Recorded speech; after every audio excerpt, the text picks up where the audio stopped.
All right, Jay. Well, that's a good start. But what do you say we give the folks a few people that are maybe a little underappreciated and maybe would be good pickups in their league? Who you got? Yeah, sounds good, Cam. I had a look at the Yahoo percentage own lists, and there's a couple of guys that really stood out for me. The first one is Eric Johnson, who's only owned in 33% of Yahoo leagues. This guy should be up around 70 or 80% ownership.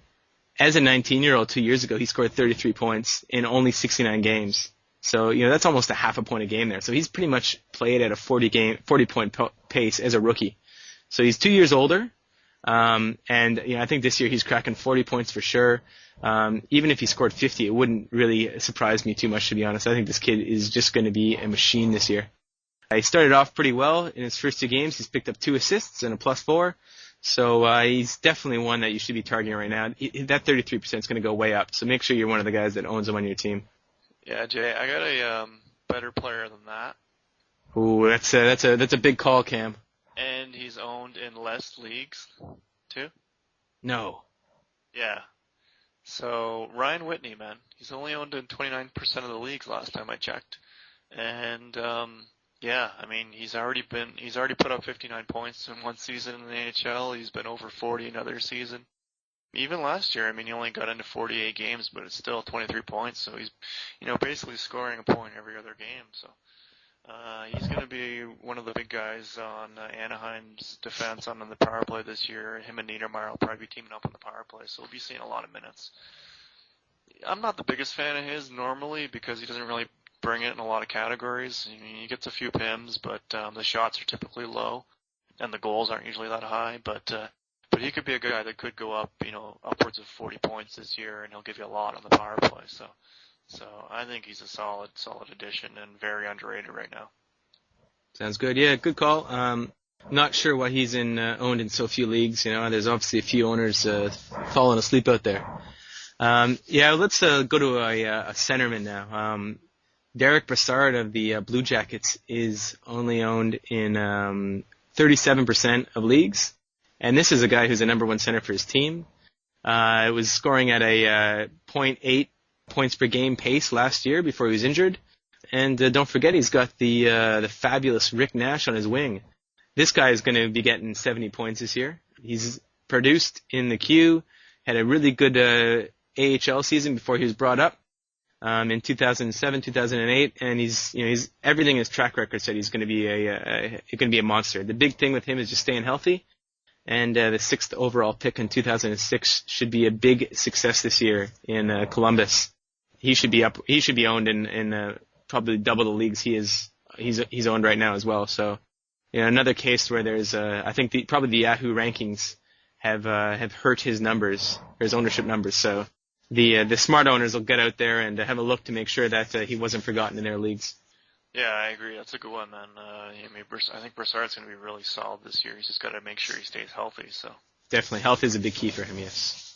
Yeah. Well, one more guy that I noticed that's out there. He's owned in 42% of leagues is Brent Burns, one of my favorites. Last year, bit of an off year because he missed a lot of time, had some concussion issues, only got into 59 games. But the season before that, he had 43 points. Played the entire season, had 80 PIMs, about 160 shots. So this is a guy that can do it in all the categories, and he's gonna be in a good situation this year. Now that Jacques Lemaire's moved on and Todd Richards is in there now, so I really like this guy. I'm surprised more owners haven't caught on, but I guess people are a little thrown off by the fact that he missed a lot of games last year. So. Yeah, he'd be a solid add. He should be a starter in pretty much any league that has 4 defensemen. So. Sounds good, Cam. Those are 4 guys that hopefully will help out a few of the owners in, I guess, the more shallow leagues. I know the leagues I'm in, those 4 guys are owned across the board. So why don't we tell our more astute owners some of the guys that might be available in their leagues, in those middle to deeper leagues. You got anybody that fits that bill? Oh, I got tons. Tons. But I'll only talk about 2. Okay. That doesn't seem very fair, but I'll take it. I got JJ, man, Jack Johnson. 2 seasons in the NHL now, both with 11 points. Last year was a bit of a write-off. He missed half the season to start the year and then just didn't really get it going at the end of the year and kind of maybe maybe was a step behind Drew Doughty, in the depth chart and the pecking order on the power play. So, but this year now, Kyle Quincy's moved on to Colorado, so Jack Johnson and Doughty are probably going to be the two guys on the power play. And Johnson's just got a world of potential. I mean, he's lit it up in the NCAA, playing at Michigan, points, PIMs, shots. He did it all. So I'm expecting the same kind of thing from him eventually in the NHL. One of these days he's going to put it all together. I think there's a great chance that he could do it this year. So the fact that he's only owned in 8% of leagues, he's available. There's a little bit of risk there, but I think it's a risk worth taking because the payoff could be huge.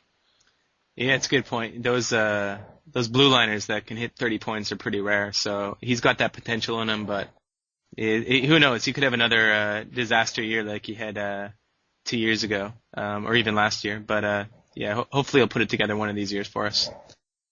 I got one of those guys too. This guy's owned probably a little bit more than JJ is. Yahoo has him at 21% ownership. But I thought he was worth a chat because he's just too good to be owned in that few leagues. I'm talking about TJ Oshie. Last year he picked up 39 points in 57 injury-shortened games. That's a .68 points per game average there. So he's got a lot of potential, and that's as a rookie. So now he's a year older. He's 22. He plays with that really intense style, which got him on the power play, and he should contribute a few penalty minutes as well too. So not only is he going to help your fantasy team out, but he's just going to be a lot of fun to watch when you own him. So he's definitely a guy that should be owned in more than 21% of leagues. Yeah, I love Oshie, man. Yeah, like you said, I mean, he's just fun to watch.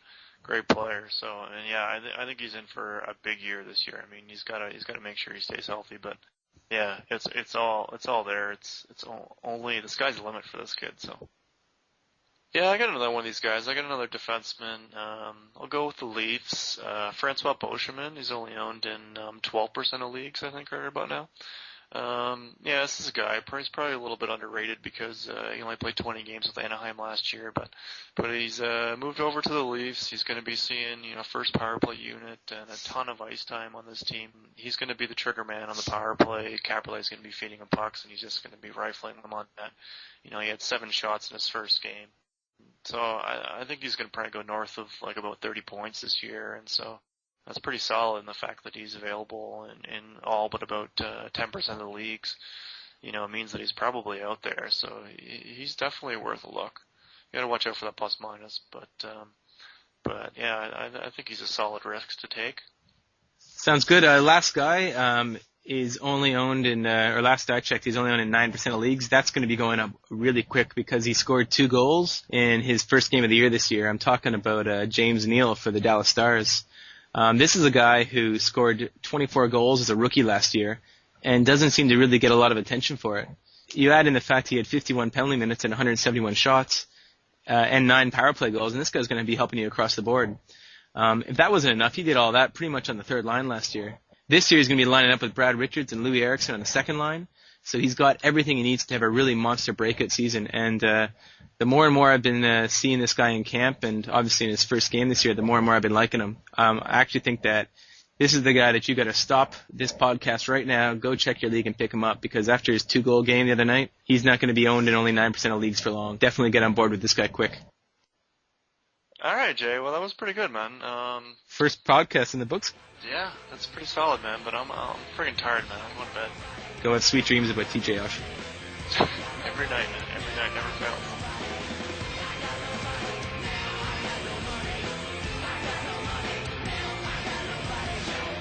Going to the casino.